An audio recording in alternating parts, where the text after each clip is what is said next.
ناظرین السلام علیکم ناظرین، ڈاکٹر دانش پروگرام جواب چاہیے کے ساتھ حاضر ہے۔ ناظرین آج کچھ اہم ایشوز ہیں اور کچھ اہم گیسٹ بھی ہیں۔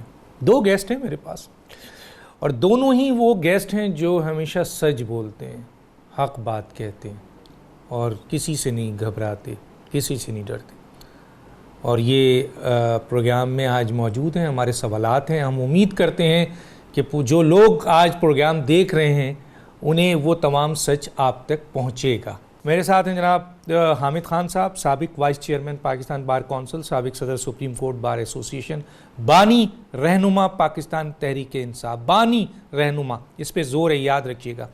دوسرے ہیں جناب مخدوم سید فیصل صالحات، سابق وفاقی وزیر داخلہ، سینئر رہنما پاکستان پیپلز پارٹی۔ سر آپ دونوں کا شکریہ۔ حامد خان صاحب آپ سے بات شروع کروں گا۔ حامد خان صاحب، ایک بیانیہ تھا، ایک پارٹی تھی تبدیلی کی اور پوری قوم اس بیانیے کے پیچھے آئی۔ آج وزیر اعظم کہتے ہیں، جب ان سے یہ کہا جاتا ہے، کل وزیر اعظم نے کہا تھا کہ میرا مقصد وزیر اعظم بننا نہیں ہے، اگر میں ڈیلیور نہیں کر سکا 6 مہینے میں تو میں حکومت چھوڑ دوں گا۔ آج وہ کہتے ہیں کہ اگر میں نے یو ٹرن نہیں لیا ہوتا تو میں وزیر اعظم نہیں بن سکتا تھا۔ سر یہ دو بیانیے ہیں، آپ اس پارٹی کے فاؤنڈر ممبر ہیں، کیا کہیں گے سر؟ یہ پارٹی واقعی تبدیلی کی پارٹی ہے یا یہ پارٹی تبدیل ہو گئی ہے؟ کیا کہیں گے؟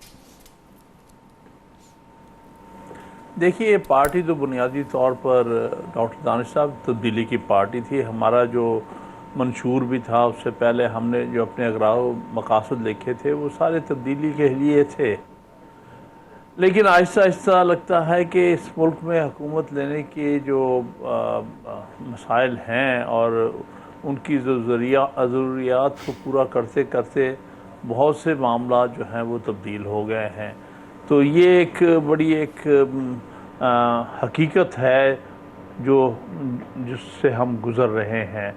بات یہ نہیں کہ جب اس وقت یہ باتیں ہم نے کہی تھیں اور جو خان صاحب کہا کرتے تھے، وہ بالکل ہماری پارٹی کی ایک سوچ، ہماری پارٹی کی تبدیلی کے مقاصد کی عکاسی کرتی تھی۔ لیکن بعد میں جن شرائط میں ہمیں حکومت ملی ہے، ان میں ہمیں یہ سارے کے سارے بیانیوں میں تبدیلی کرنی پڑ گئی۔ تو یہ ایک تلخ حقیقت ہے۔ تو آپ سمجھتے ہیں سر کہ یہ جو سارے بیانیے تبدیل کیے ہیں وزیر اعظم نے، اس کے بعد جو پی ٹی آئی کی اس موجودہ حکومت کا مستقبل اور پی ٹی آئی کی جو اہم منشور تھا، اس کو آپ کہاں دیکھتے ہیں سر آگے مستقبل میں؟ دیکھیے، کافی مشکلات میں ہیں، آپ کے سامنے ہے۔ غالباً اس وقت بہت سی باتیں جو بیانیے میں کہی تھیں، ان کو اندازہ نہیں تھا کہ اس کا اقتدار میں آ کر کیا ہوگا، اقتدار میں کی کیا حقیقتیں ہوں گی، جس کے بعد شاید یہ بیانیے تبدیل کرنا پڑ جائے گا۔ تو بہرحال یہ جیسے میں نے پہلے عرض کیا ہے، یہ اس ملک کے پچھلے 70 سال میں جو اقتدار میں لانے والی قوتیں ہیں، یہ اقتدار میں لانے کے لیے جو شرائط طے کی جاتی ہیں، وہ ساری قوتیں جو ہیں وہ کسی پارٹی کو اپنے اصلی رستے پر یا اصلی اپنے آئیڈیالوجی پر نہیں رہنے دیتی اور اس میں تبدیلی انہیں کرنی پڑ جاتی ہے۔ یہی اقتدار کی ایک بہت بڑی حقیقت ہے اس ملک کے اندر، اور یہی افسوس کی بات ہے کہ ہم اقتدار میں اگر آتے ہیں تو ہم اقتدار کے لیے اپنی آئیڈیالوجی میں بعض اوقات تبدیلی کرتے ہیں۔ تو آپ مانتے ہیں کہ سر عمران خان وزیر اعظم بننے کے لیے انہوں نے اپنے منشور کے، پارٹی کے اہم جو منشور تھا، بیانیہ تھا، اسے چھوڑ دیا ہے؟ دیکھیے، اس وقت یہ قبل از وقت ہوگا ڈاکٹر دانش صاحب کہنا، کیونکہ ابھی تو 1 سال ہوا ہے۔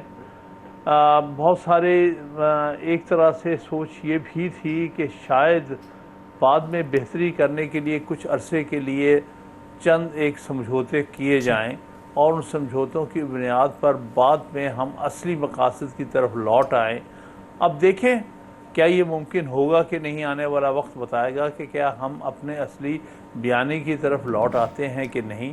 لیکن یہ ایک ضرور انڈرسٹینڈنگ دی گئی تھی کہ یہ صرف ایک عارضی فیز ہے جس میں ہمیں اپنے اقتدار میں آنے کے لیے اور اچھے مقاصد حاصل کرنے کے لیے اپنی آئیڈیالوجی کو سامنے رکھتے ہوئے آگے چلنے کے لیے ہمیں چند ایک سمجھوتے کرنے پڑ رہے ہیں۔ لیکن جیسے ہی ہو سکا ہم ان سمجھوتوں سے باہر نکل آئیں گے اور اپنے نظریات کی طرف لوٹ جائیں گے۔ ٹھیک، ایک چھوٹا سا بریک ناظرین، پہ واپس آتا ہوں۔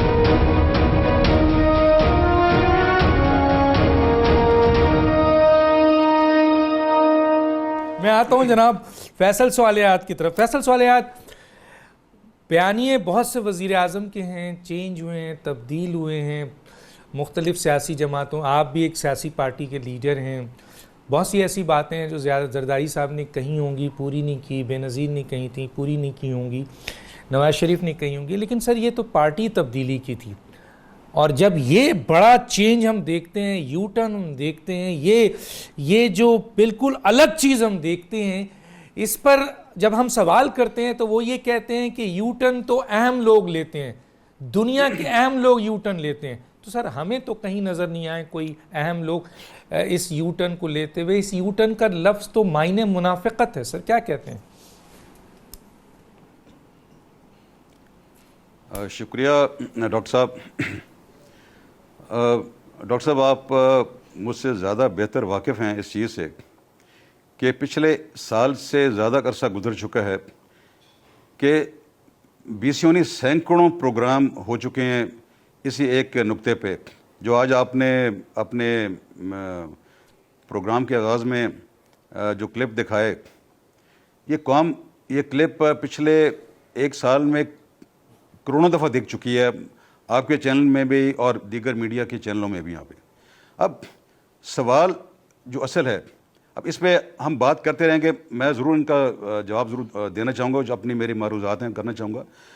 اصل بات یہ ہے کہ اس وقت قوم اور یہ ملک جہاں کھڑا ہوا ہے، آپ نے اس دلدل میں اتنا اس کو نیچے لے کے جا چکے ہیں، اتنے اس دلدل میں بری طرح پھنس چکے ہیں کہ مجھے اس فیلڈ میں، سیاست میں بہت عرصہ ہو چکا ہے، بہت نشیب و فراز دیکھ چکا ہوں، بہت کرائسس دیکھ چکے ہیں ہم، بہت ساری ایسے ایونٹ سے، ایسے صورتحالوں سے، سچویشن گزر بھی چکے ہیں، لیکن مجھے آج جس بری طرح پاکستان پھنس چکا ہے مختلف مسائل میں، اس کی طرف بھی میں آؤں گا۔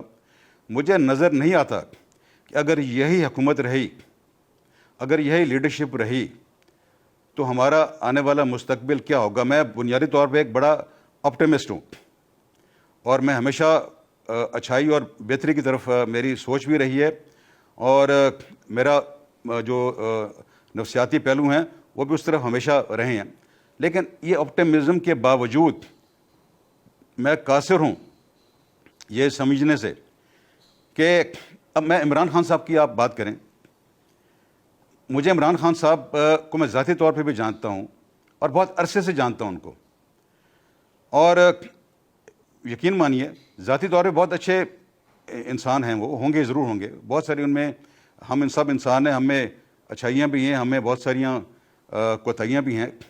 میں بہت دفعہ سوچتا ہوں کہ بطور انسان، ٹھیک ہے ہم وزیر اعظم، صدر یا باقی جن عہدوں مرضی پہ ہم پہنچ جاتے ہیں، ہم بنیادی طور پر تو انسان ہیں نا جی۔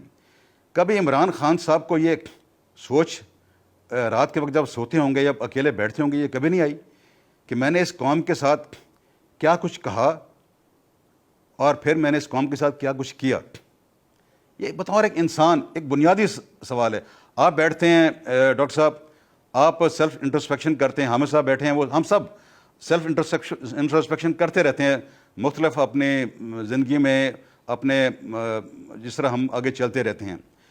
اور مجھے یقین ہے ان کو ضرور آئی ہوگی، یہ ضرور ان کو سوچ آئی ہوگی کہ یہ جو باتیں کرتے ہیں وہ میرے خیال میں وہ باتوں کو وہ خود بھی بلیو نہیں کرتے جس طرح کی باتیں کرتے ہیں. اب باقی اب چیزیں چھوڑیے، میں اکانومی کے بعد چھوڑ دیں، وہ تو اکانومی تو ہماری ختم ہو چکی ہے بالکل. میں ایک چھوٹی سی مثال آپ سے یا ایک سوال آپ کے ذریعے پورے آپ کے جو دیکھنے والے ان کے سامنے رکھتا ہوں. کیا اچھی گورننس کے لیے بھی آپ کو کوئی آئی ایم ایف کی ضرورت ہے؟ آپ کو باہر کے ملکوں کی امداد کی ضرورت ہے؟ کیا آپ کو کسی ایکسپرٹ کی ضرورت ہے؟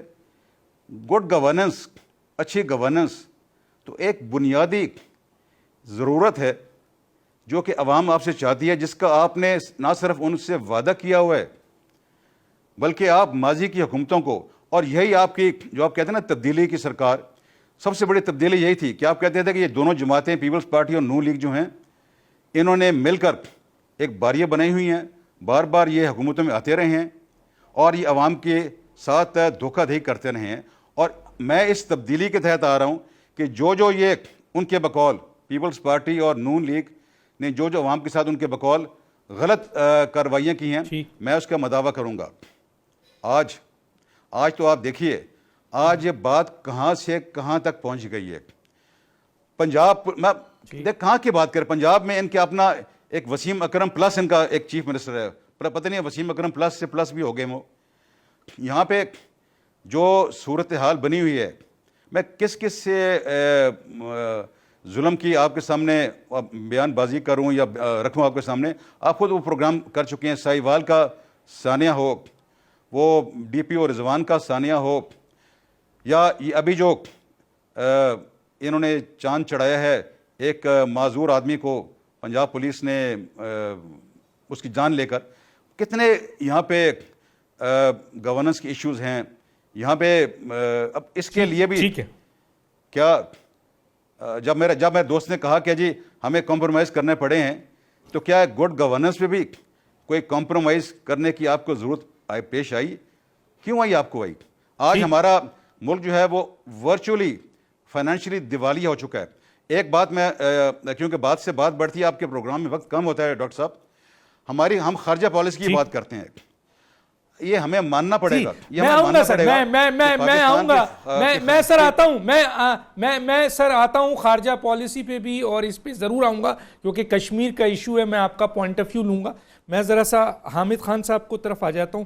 حامد خان صاحب، جمہوریت یہ ایک ڈیموکریٹک پارٹی تھی. آپ کا ایک جگہ میں نے سٹیٹمنٹ سنا تھا کہ اب یہ تبدیلی کی پارٹی نہیں ہے، آج بھی آپ نے کہا ہے.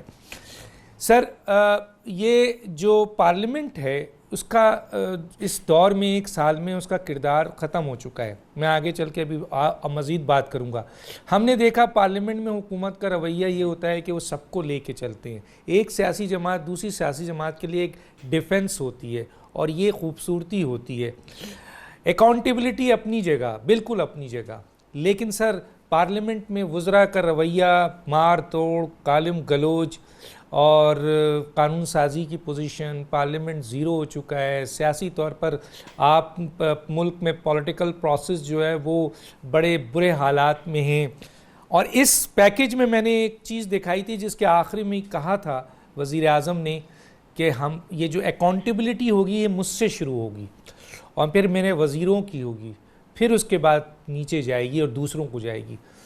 تو یہاں تو سب ہم الٹ دیکھ رہے ہیں. سر آپ کیا سمجھتے ہیں سر کہ واقعی اکاؤنٹیبلٹی جو ہے وہ اکراس دا بورڈ ہو رہی ہے؟ ان کے وزراء کے اوپر جو بڑے شدید الزامات ہیں وہ ان کو واقعی احتساب کے دائرے میں لایا گیا ہے؟ جی حامد خان صاحب. دیکھیے اس میں کافی میں سمجھتا ہوں کمی رہ گئی ہے اور کمی نظر آ رہی ہے، اور اس میں کس حد تک حکومت کا کچھ قصور ہے میں کہہ نہیں سکتا، لیکن کچھ وہ بھی قوتیں ہیں جو حکومت میں لوگوں کو لے کے آئی ہیں، اور وہ ایسے لوگوں کو بھی لے کے آئی ہیں جن کا ماضی کو اتنا قابل فخر نہیں ہے. اب ان لوگوں کی ہم سمجھتے ہیں اکاؤنٹیبلٹی ہونی چاہیے، اور شاید ابھی تک پوری طرح ہو نہیں رہی، بلکہ ان میں سے چند ایک لوگ بڑے اہم پوزیشنز میں بیٹھے ہوئے ہیں، اور جیسے کہ فیصل صالح صاحب کہہ رہے تھے کہ اکاؤنٹیبلٹی کی گڈ گورننس بھی نہیں دے رہا ہے، وہ بھی ایک صورتحال ہے۔ تو بات یہ ہے کہ اکراس دی بورڈ ہونی چاہیے اکاؤنٹیبلٹی، اس میں کوئی دو آرا نہیں ہو سکتی۔ اگر نہیں ہو رہی ہے تو اس میں سمجھتا ہوں کہ ان اداروں کا قصور ہے جن کے ذمے اکاؤنٹیبلٹی ہے۔ اس میں نیب کا قصور ہوگا، کیونکہ نیب کو بڑی اٹانومی دی ہوئی ہے۔ نیب کے معاملات میں حکومتیں عام طور پہ مداخلت نہیں کرتی، تو نیب کو کس نے روکا ہے کہ ان سب کی اکاؤنٹیبلٹی کی جائے جو آج اگر کابینہ میں بیٹھے ہیں یا اور کوئی اہم پوزیشن میں ہیں، ان کو کیوں اسپیئر کیا ہوا ہے؟ اس کا جواب تو پھر نیب ہی دے گی نا، کیونکہ حکومت نے بھی یہ اسٹینس لیا ہے کہ ہم تو نیب کے معاملات میں مداخلت نہیں کر سکتے، نہ ہی اور نیب بھی خود مختار ہے۔ ایک تو یہ بات ہے، اس حد تک میں ایگری کرتا ہوں کہ اکاؤنٹیبلٹی اکراس دی بورڈ نہیں نظر آ رہی۔ اس میں بڑی حد تک ایون اپوزیشن میں بھی جو کچھ لوگوں کو زیادہ ان پر بوجھ ہے اکاؤنٹیبلٹی کا، کچھ پہ اس میں بھی کم ہے۔ تو یہ میرے نزدیک سے بڑی حد تک نیب اس کی ذمہ دار ہے کہ انہوں نے برابر کی اکاؤنٹیبلٹی نہیں کر رہے، اور کس بنیاد پر اس کے پیچھے کون سے عناصر ہیں جو کہ ان کو اس انداز کی اکاؤنٹیبلٹی کرنے پہ مجبور کر رہے ہیں۔ یہ وقت آنے والا وقت بتائے گا، کیونکہ ابھی اس وقت جس پروسیس سے ہم گزر رہے ہیں وہ ہرگز بھی تسلی بخش نہیں ہے۔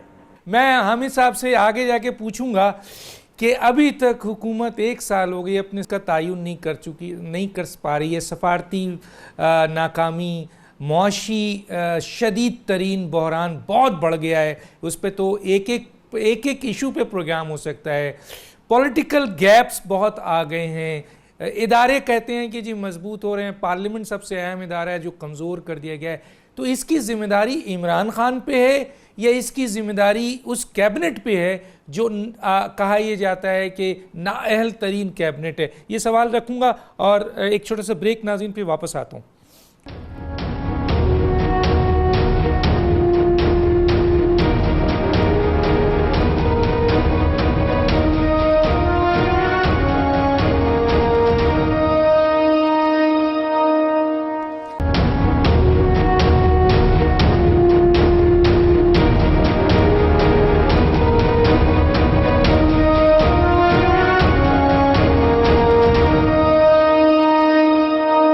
جی حامد خان صاحب، یہ جو کبھی آپ نے حالیہ دیکھا، پارلیمنٹ جو ہوتی ہے سر جمہوریت کا بڑا اہم ستون ہوتا ہے سر، تو اس کی تو پہلے ہی میں نے سوال اٹھایا ہے کہ جی اس 1 سال میں تو اس کو مزید تباہ کر دیا گیا ہے۔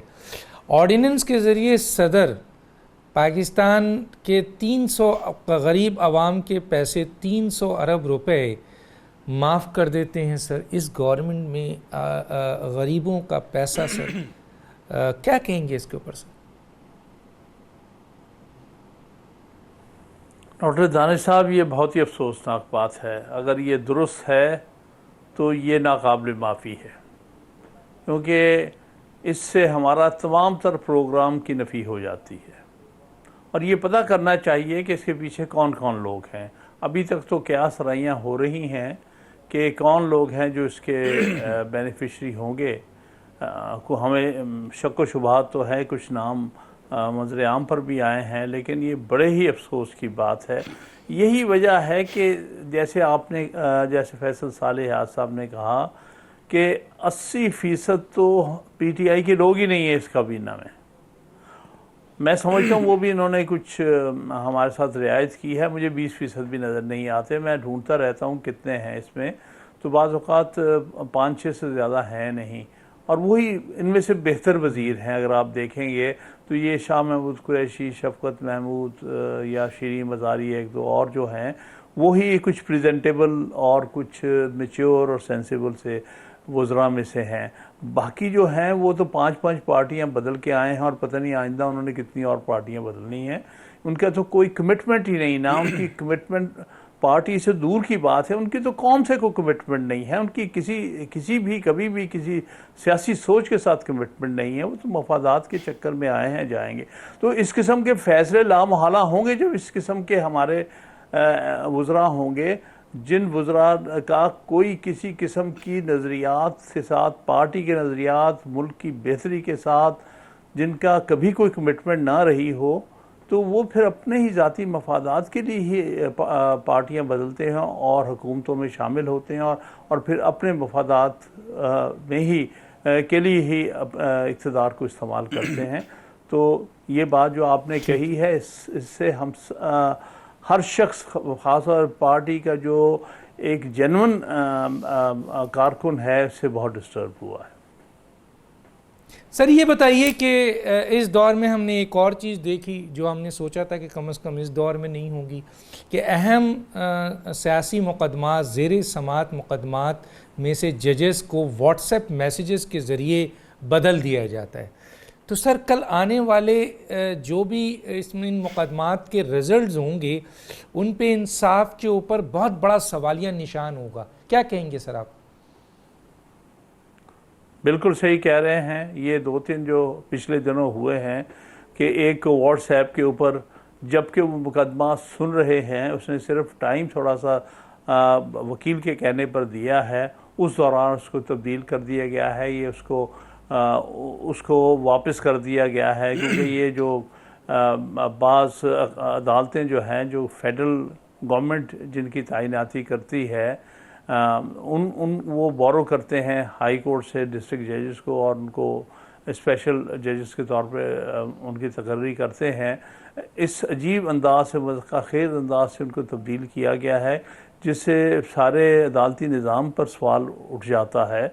اور یہ ایک کیس نہیں ہے، بہت سارے کیسز ہیں۔ میں تو سمجھتا ہوں کہ یہاں پر جو ریفرنسز کیے گئے ہیں، اس میں بھی مقصد ہماری عدلیہ عدالتی نظام کو جو ہے کمزور کرنا ہے، اور یہ توقع کی جا رہی ہے، ان مخصوص قوتیں کر رہی ہیں کہ ہم عدالتی نظام پر کسی نہ کسی طرح سے گرفت حاصل کر لیں، تاکہ اس ملک میں عدالتیں جو ہیں وہ آزاد نہ رہیں۔ تو یہ وہ ساری چیز ہے جو ہم نے اپنی تاریخ کے مختلف ادوار میں دیکھی ہیں، اور وہ آج بھی وہی کی جا رہی ہیں، ڈائریکٹلی یا انڈائریکٹلی۔ یہ چیزیں ہمارے سامنے ہیں۔ آپ جو کہہ رہے ہیں کہ بالکل یہ افسوسناک باتیں ہیں، بہت زیادہ، اور یہ سارا کچھ اس موجودہ حکومت اور عمران خان صاحب کو، مثلا ہم سمجھتے ہیں کہ عمران خان صاحب رسپانسبل ہے۔ میں آتا ہوں فیصل سوالیہ صاحب، 300 ارب پاکستان معاشی طور پر اس وقت تباہی میں، آپ بھی کہہ رہے ہیں، دنیا کہہ رہی ہے، آپ نے 300 ارب جو ہے وہ چند لوگوں کے سرمایہ داروں کے معاف کر دیے سر، اور دوسری طرف یہ قانون کے فیصلے جو ہیں، عدالتی فیصلے سر، ججز کو واٹس ایپ کے ذریعے جو ہے وہ ہٹایا جا رہا ہے، کیا کہیں گے ان دونوں چیزوں پہ سر؟ یہ جو 300 ارب یا 220 ارب ہے، جتنا بھی بنتا ہے، 220 ارب تو لازمی ہے نا جی، اس کو آپ اسٹریچ کر کے لے جائیں، 300 ارب یہ بن سکتا ہے۔ اس کی ڈاکٹر صاحب یہ بہت بات ہو چکی ہے، اس کے بارے میں ایک بات یہ یہاں ضرور کہوں گا کہ آپ اس کی ٹائمنگ دیکھیے، اس فیصلے کی۔ یہ جو صدارتی آرڈیننس اجرا اس کا کیا گیا ہے، یہ اس وقت کیا گیا ہے جب پوری کی پوری قوم، اور قوم کے ساتھ ساتھ پوری جو بین الاقوامی برادری ہے، اس کی نظریں کشمیر پر اٹھنے والے مظالم پر مرکوز ہیں۔ تو یہ ایسا ٹائم چنا گیا ہے، سوچ سمجھ کے یہ کیا گیا ہے، میرے نزدیک، کہ ہم اس افراتفری کا، کہ قوم کی نظریں تو کشمیر کی طرف ہیں، قوم کی نظریں اور اسپیکٹس پہ لگی ہوئی ہیں، تو ہم بیچ میں سے یہ 200، 250، 300 ارب روپیہ کا آرام سے اپنا حصہ نکال کے اپنے پیاروں کو ہم اس میں سے ہم بانٹ دیں گے۔ تو یہ ٹائمنگ اس بات کی ہے، یہ ٹائمنگ اس سے ہٹ کر ہے کہ پارلیمنٹ کو بائی پاس کیا گیا، وہ ایک علیحدہ ایک سبجیکٹ ہے۔ آپ نے اداروں کی بات کی نا ڈاکٹر صاحب، تو میں صرف مختصر یہاں پہ کہوں گا کہ اس وقت ہم پاکستان ایک پارلیمنٹری ڈیموکریسی کے تحت چل رہا ہے۔ پچھلے 1 سال میں پاکستان کی جو پارلیمنٹ ہے، پاکستان کا جو ایوان ہے اس کا لیجسلیچر کا، یہ مفلوج ہو کر رہ گیا ہے. آپ پچھلے 1 سال میں متعدد دفعہ دیکھ لیں, آپ کو کوئی قانون سازی یہاں پہ نظر آئی ہے؟ آپ کو کوئی یہاں لیجسلیشن نظر آئی ہے؟ کوئی آپ کو اوتھینٹک کریڈیبل ڈیبیٹ ہوتا ہوا ما سوائے اس کے کہ یہاں پہ ایک دوسرے کے پہ کیچڑ اچھالا جائے, ایک دوسرے کے ساتھ گالی گلوچ کیا جائے, اور پارلیمنٹ میں بھی وہ زبان استعمال کی جائے جو شاید ہم عام طرح سے باہر سڑکوں پہ استعمال بھی ہم نہیں کرتے, تو مفلوج ہو کے رہ گئی ہے. تو یہ ایک سوچی سمجھی اسکیم کے تحت یہ اتنی بڑی, اس کو میں ایک زمانے میں ایک بہت بڑا لفظ ہوتا ہے ڈے لائٹ رابری. یہ ڈے لائٹ رابری بھی نہیں ہے, یہ تو رابری آف دی سینچری ہے. پچھلے 40 سالوں میں جو ٹوٹل قرضے معاف کیے گئے ہیں یہ 220 ارب جو ہے یہ ان سے کئی گنا زیادہ ہے. اور یہ یہاں بات صرف ختم نہیں ہوتی ڈاکٹر صاحب, اقتصادی حوالے سے پاکستان کو بنے ہوئے 72 سال ہو چکے ہیں. 72 سال کے پہلے جو 71 سال گزرے ہمارے, اس میں ہمارے ٹوٹل جو قرضے ہیں, جو ڈیپٹس اور لائبلٹیز ہیں, وہ رہی ہیں 30 ٹریلین. اب مجھے تو صفر بھی نظر نہیں آتے کتنے صفر لگانے, 30 ٹریلین روپیز. اور پچھلے 1 سال میں صرف یہ 72واں سال جو ہے اس میں صرف 1 سال میں 10 ٹریلین روپیز کا اضافہ کیا گیا ہے, یعنی 40 ٹریلین روپیز کا ہمارے اوپر ڈیٹ ہو چکا ہے. جو وزیر اعظم صاحب جو کہا کرتے تھے کہ جی جب قرضے بڑھائے جاتے ہیں تو یہ حکمرانوں کی جیبوں میں جاتے ہیں. جب انہوں نے ایک انکوائری کی انیشیٹ کروائی, اور اچھی بات ہے کروائی inquiry initiate P T I کی گورنمنٹ, کہ جو پچھلے 10-15 سال میں جو قرضے لیے گئے ہیں 10 سال کہ وہ کدھر گئے, وہ انکوائری بھی کروائیں. اور میرے یہاں پہ آپ کے پروگرام کے ذریعے موجودہ حکومت کو یہ بھی ایڈوائس ہوگی کہ وہ یہ جو پچھلے 1 سال میں جو 10 ٹریلین روپیز کے جو قرضے لیے گئے ہیں اس پہ بھی انکوائری بٹھائیں, اس پہ بھی بتائیں اس کو بھی انکوائری میں لائیں. ٹھیک ہے سر, کھائیں یہاں پہ کہاں ہے میں تاکہ پتہ لگ جائے. آپ سے کشمیر کے اوپر بھی بات کرنا ہے. میں ذرا سے ایک پوائنٹ ضرور لینا چاہوں گا حامد صاحب سے, مجھے بریک پہ بھی جانا ہے. حامد صاحب بالکل کھل کے بتائیں, کیا آج ایک ملک میں ایک حقیقی جمہوری حکومت ہے؟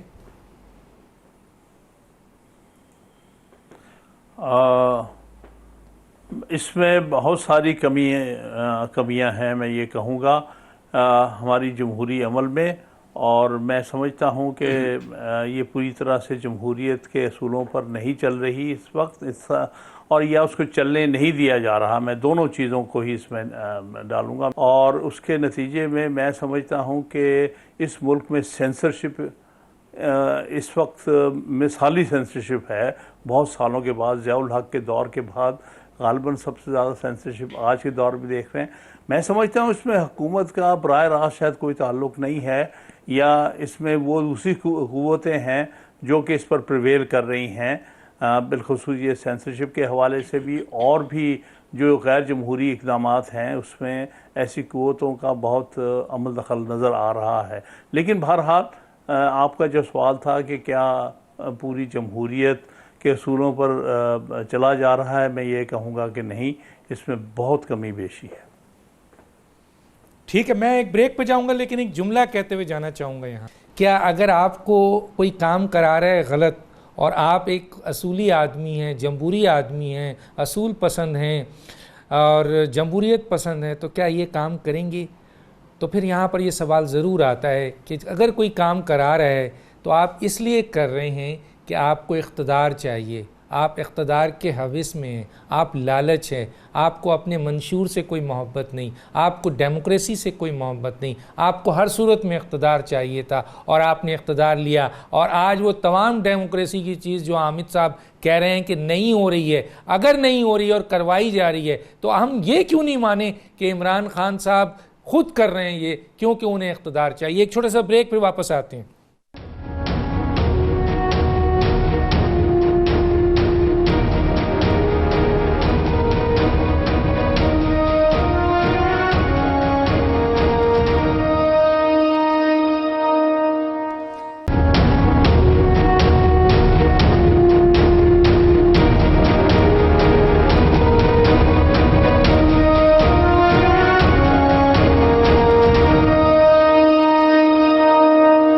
Welcome back. میرے پاس 5 منٹ ہے, میں ہاف ڈسٹریبیوٹ کر دیتا ہوں. فیصل سوالیات کی طرف پہلے آتا ہوں. سر, کشمیر پہ حکومت کا جو طرز عمل ہے اس کو آپ کیسے دیکھتے ہیں سر؟ ڈاکٹر صاحب, حکومت کا نہ کوئی طرز نہ کوئی عمل ہے کشمیر پہ. ان کو تو معلوم ہی نہیں کہ کشمیر پہ انہوں نے کرنا کیا ہے. اصل میں جب یہ مودی نے آرٹیکل 370 کو نکالا, اس پہ ایکشن لیا اور کشمیر کا اسپیشل اسٹیٹس ختم کیا, تو یہ حکومت اس کو علم ہی نہیں تھا, ان کو پتہ نہیں تھا. جس طرح ہم یہ پہلے باتیں کرتے رہے ہیں نا, کیونکہ ان کی کوئی سمتی نہیں ہے, ان کو علم ہی نہیں تھا کہ اب ہم نے آگے کیا کرنا ہے. یہ تو یہ آپ خود دیکھ لیجئے, آج 1 مہینہ ہونے والا ہے اس ایشو کو.